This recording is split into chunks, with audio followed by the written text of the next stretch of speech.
Beccamendations. This episode I will be talking about the day of my surgery, so I would definitely recommend listening to this if you are due surgery, especially if you're due laparoscopic, oh my gosh, I cannot say it, a laparoscopy. If you're due to have a laparoscopy, I would definitely listen to this. Obviously my experience could be completely different to yours, but I know that when I was due my surgery, I was researching everything and anything I could, and I think this would be really helpful for you if you're due one, but also if you're interested and maybe you're seeing the signs of endometriosis or other kind of gastro-gynae problems and you're scared. Hopefully this will put you at ease a bit, but also I will be completely transparent because I was very scared myself, and I think it's important to share that because it's not like a decision I took lightly at all, and it was the final resort as it is for so many of us.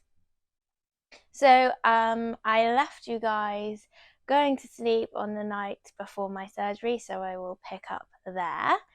I think, as you probably are aware, you have to eat before you go into surgery, but you have to have a number of hours. I think mine was 6 where you can't have any food in your system. So I had to wake up what felt like in the middle of the night. It was actually, realistically, I think it was like 5 a.m. and have just a really light breakfast. I think I just had one of those porridge pot things that I could just add water to, and then I went back to sleep because I needed to be at the hospital for 12. And I would definitely advise doing that if you can, just sleep, because I would have been overthinking. So the fact that I was so near to the hospital, I just slept up until kind of 11 and then was there ready to go, and I couldn't be worrying if I was asleep. So I think for me, I didn't know the hospital very well, and this worked out really well for me because I was so focused on directions to the hospital. So they gave me a little map before I went, and it really helped calm me down, kind of finding out where it was, and I was just super focused on where I was going rather than what I was having done. But then we kind of walked in, I say we because it was my mom accompanying me and myself, obviously. We went straight into the waiting room, and it was like any waiting room I'd ever been in. So it was kind of weird to me that I was about to have surgery, but I was just in what felt like a normal waiting room. And I thought I was being really calm and collected. But I looked down and my knees were shaking so much, and I was shaking so much. But I really felt like I didn't know why anyone else was in there, and I felt like I needed to be really brave because I don't know, I just am one of those people that I'm like, I care more about what other people are going through than myself, which probably isn't that sensible, but I was just thinking, oh my goodness, they could be going through such and such, which I would say don't do that because it's not a very good character trait of mine. But in that situation, it did come in quite handy because I just knew I didn't want to upset my mum, so I kept really strong for her. And then I didn't want to upset anyone else by being upset. So I was just kind of, I was going through this process, and then I was just called in. So that was quite lucky for me because I didn't have to wait too long at all. And I did ask if my mum could come with me, just because you know what hospitals are like. Everything smells weird. Everyone seems kind of on edge. I don't know, it's just not a nice environment, and I think if I just needed to cocoon myself, and obviously cocooning yourself with someone you love is a lot nicer than being by yourself. And also I want to add that I was by far the youngest person there, and I think that will become a bit more relevant when we go further down. Another woman also, so we were called in a batch of 4 or 5 of us were called in at the same time. It is a bit blurry, I'm doing my best to remember.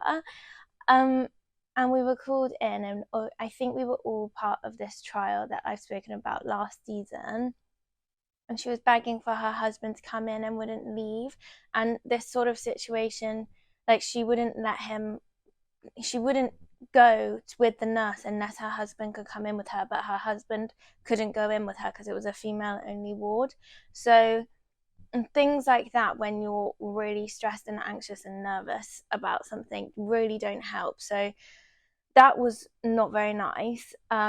because I just wanted my mum to be with me, and then this woman who was way older than me was just crying for her husband, and I was thinking, oh my goodness, should I be panicking? You know how panic is just so infectious.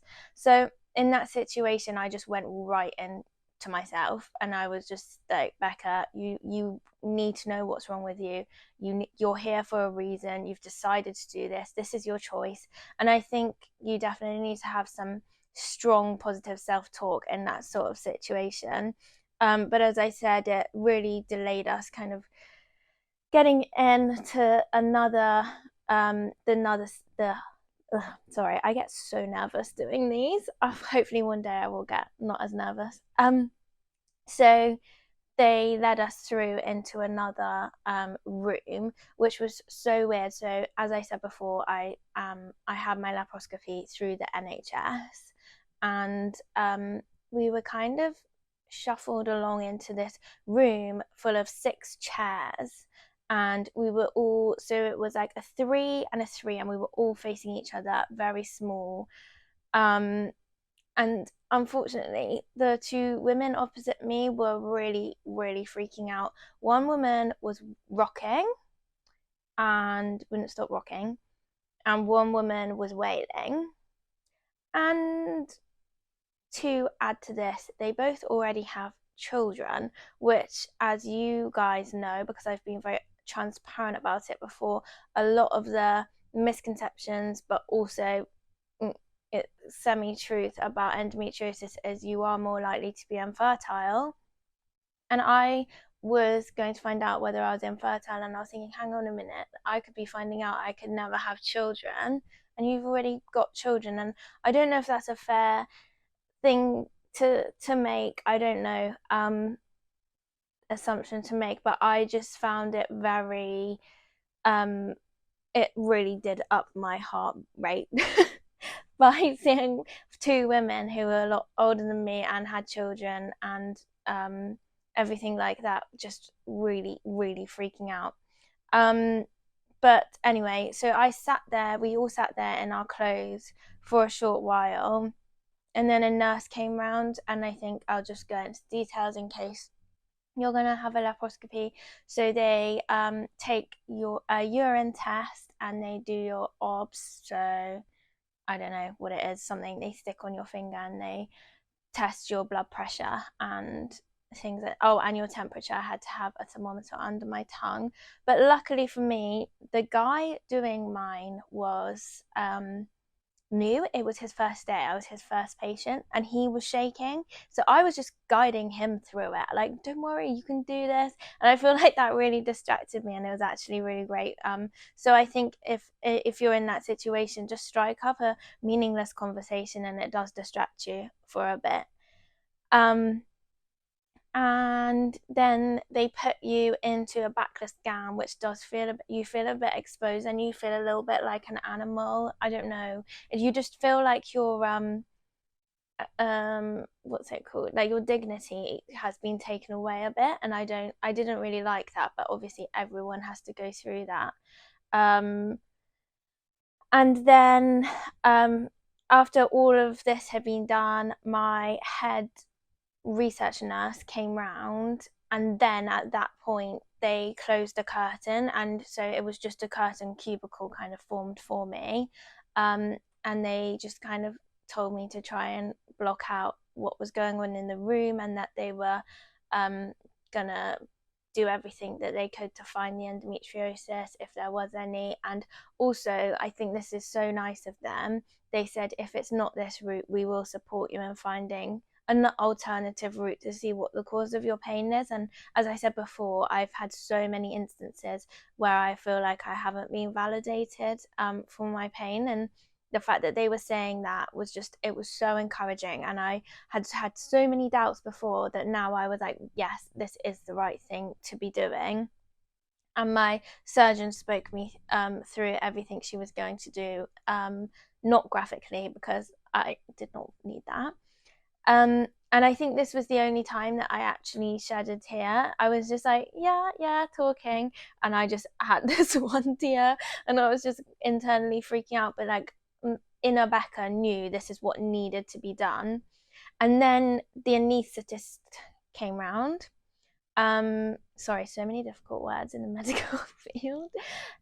He came round and they just talk you through what they're going to do, what your weight is, what it will feel like, that it'll feel cold or hot, or and all these things. But to be honest, can't really remember. He was lovely though. And then I was told I was first on the list, which did help me, but at the same time, I think it's because they were trying to find out my fertility and no one else's, and mine was like, because I'd never had a laparoscopy before, and some people were there on their second, third. Um, I guess they just wanted to get me over with. I don't know, but it kind of helped because I wasn't around. I think maybe partly as well, they saw that I was um not causing a fuss. I don't know. But anyway, even if you're last on the list, I would just say what I did from the outset was just mentally shut down and be in my complete own bubble, and that's all you can do. And I would have done the same if I was the first or the last. Um, and I did to do that. I did bring headphones and a book, but luckily I didn't need to read them at all or listen to them.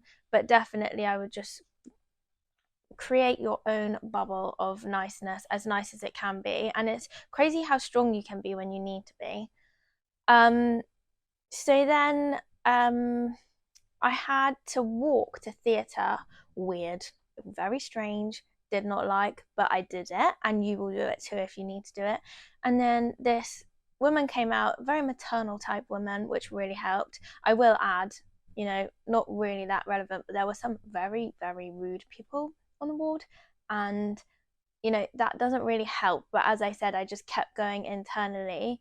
But then I was very conscious of the fact that if someone did show kindness or niceness, I held on to that quite a lot. So this lady put a cap on my head, I guess for cleanliness reasons, hygiene in the theatre, and then led me to the bed where I sat down, and it just looked kind of like a dentist chair. Wasn't that scary. I feel like it was really scary and my heart was going fast, but I was doing it and there were people supporting me and it was fine. Um, and she kind of even fixed my hair and put my eyebrows straight because the hat had slid down, and things like that were just so sweet and so caring that I feel like make a huge difference. And definitely moving forward, I always try and be kind anyway, but I just always say it. The power of being kind is immense. And if you're in a situation like that, you really notice it, because I had to really talk to myself not to let, for example, the woman who took my urine sample was very like slapping stuff down, forgetting she'd taken my urine, asked me for it, things like that. And I was just having to really positive self-talk and be like, okay, I'm not going to let her affect my mood. But the second someone nice was there, I was like, affect me, just affect me. And that was, yeah, she was so sweet and so nice. And this was in January, and I was doing dry January at the time. And the last thing I remember is them saying, we're going to give you a little aperitif, okay? And I was like, no, you can't, because I'm doing dry January. Obviously, it wasn't alcohol, it was intravenous drugs to knock me out. But that is the last thing I remember. And then I woke up. It literally does go like that. If you've never had surgery before, it's the weirdest thing. Like, you are awake within an instant. Well, obviously you feel like you're awake within an instant. So then as I woke up, I just remembered not caring about anything other than did they find it. And as I've said before, I just kind of, it sounds weird to say out loud, but if you guys are listening to it as people who have stomach issues or have any sort of health issues and not knowing what it is, or you have a loved one who just has no idea what's going on, you really, really hope it's not sinister, but then you really, really want to know what it is, because then you've got a reason, and then you can, you've got a kind of, I don't know, not an excuse, because I would never give in to anything, but it's more like you have a bit of validation as to why you're so tired you can't think, or why you're so in pain that you can't stand up but nothing's happened and you don't have a stomach bug. So I think I just remember saying, well, did you find it? Did you find endometriosis? God, I nearly choked saying that. It's just it's just a lot. I was just kept saying it. Did you find anything? And it was a nurse. And obviously she I thought she wouldn't know, but I just remember saying, "Did you find it? Have I got endo?" Before my eyes were even open, and I just remember her saying, yes, darling, we found it." And I was like, "Oh my god!" And then I was like, "Yay, they found it! They know what it is." 11 years of thinking I'm crazy or in and out of doctors' hospitals. I never have to go again. Doctors' offices, hospitals, never have to go again. Well, obviously that's not true, but I was just thinking all of this at the same time, and then I was like, whoa, I am in so much pain. But then my initial thought as I came out was I just felt so relieved. How can it be 11 years of pain, of trying to pretend to be normal in school, in uni, at work, I don't know, trying to go on dates, trying to sleep for so long just so I could go for a night out, trying to um, stand up straight when I felt like I could only walk bent, like, and I had an answer, and I was just overwhelmed. Um, and I will talk more about my feelings later because these were like drugged up feelings. Um, and I don't really remember too much, to be honest. But I'll just finish my story. Sorry, I just needed to get that out there. I will finish my story on kind of the rest of that time now. So, after she said yes, I stayed with the nurse for a while, and they were giving me lidocaine, which is kind of a numbing thing, and morphine. And they were supposed to give me, I'm not going to say dosages on here in case, I don't know, I get sued or something. They were supposed to give me a certain amount of dosage, and then they maxed it out because the pain was pretty bad. Um, and then I was absolutely fine. Then they wheeled me to a chair, and I had to get up from the chair. Not that comfortable, I won't lie. Um, and then I was sitting on the chair, and this lady was monitoring me. And before you leave the hospital, you have to eat something and pass urine. Um, so I remember I kind of needed the loo pretty soon because they gave me a cup of tea and then water, and then I just really needed the loo. So she went with me. And they have to come in with you. And I feel like you're kind of so out of it, you don't really care that much. And I am probably the biggest prude. So if I can do it, you can do it. And I remember taking off everything, and the incisions were tiny, first of all, but then there was quite a lot of, it was about a pad this thick on, and there was quite a lot of blood there. Um, but nothing, like, if you've had kind of female problems before, you're used to a lot of kind of period type blood, so nothing crazy at all, absolutely fine. Then I sat back in the chair, and then I felt so sick, and I thought I was going to throw up. And obviously your tummy is so sore, they've put a big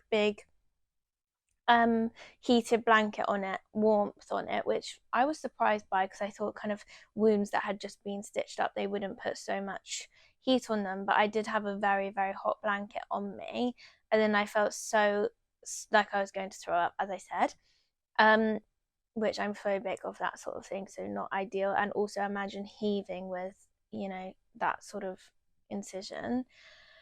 And then they stabbed me in the arm with a giant needle, and then I just didn't feel sick at all, completely fine within seconds. And then I ate a cheese sandwich, and then I was on my way home. And it was a 3-hour drive back to my parents' house, which sounds long, but I was really fully numbed up, totally out of it. I didn't sleep though. I must have been so annoying in the car. I was like, "Oh, Dad, there's a bright light. Oh, Dad, what's that? Oh, we should do that." Yeah, really annoying. Like, imagine, I don't know, a really drunk person. And I didn't feel sick at all, and I always get travel sick, so that was a bonus. Um, and then we were 5 minutes away from our house. My dad said, "You don't look that great," and then I threw up, but luckily the nurse had given me a bowl. So I didn't quite make it home without throwing up, and I will say that was not fun.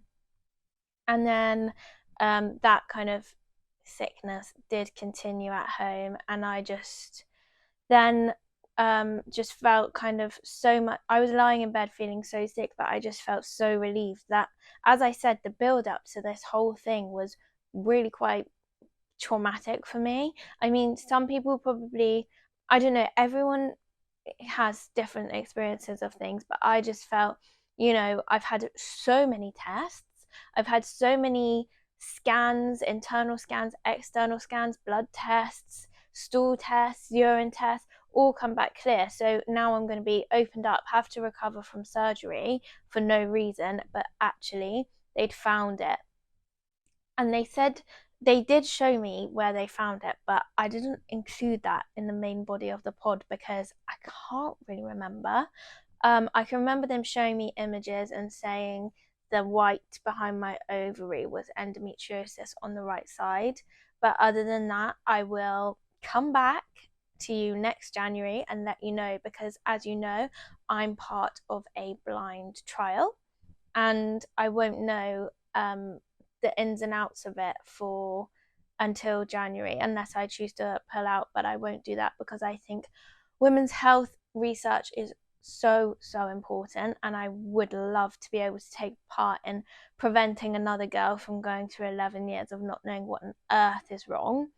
So I think, that kind of covers the day of the operation. I then went to sleep, and I will I will do an episode on the recovery, the initial recovery and the longer recovery.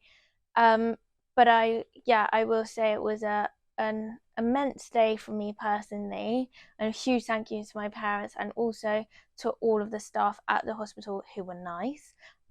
Because one of the nurses just held my hand and let the diagnosis sink in for probably, it felt like 5 minutes, but as I was still out of it, it was probably longer. So yeah, if you're a nurse and you're watching this, please hold people's hands because it makes them feel so much better. But yeah, I hope that wasn't too boring. I just wanted to kind of guide you through what it's like having the surgery, because everyone interprets it differently, but I think it's good to get kind of someone who's normal and not kind of an influencer or a celebrity or anything like that to give you the true authentic version of what they went through at an NHS hospital. So let me know what you think. I feel like I'm very scared of doing these, and as I've said before, I probably shouldn't say that, but this is a transparent space. So hopefully with time I will get better, but please let me know if you have any feedback in the comments. And also, as I'm on YouTube now, it'd be really great if you could like and subscribe and share with people, because as I said before, actually I didn't mention, but when I was laying on that bed, I was like, I need to do something to help. I'm not a surgeon, I'm not an influencer, but I am Becca and I do have endometriosis, and I really want to help more women and also men who are living with women or love women to get through this together, because it is a struggle, it is hard. It's not my whole personality, but it is, tries to take it away sometimes. But yeah, thank you so much for listening. I really do appreciate it. And now I will go to the recommendations section of my podcast.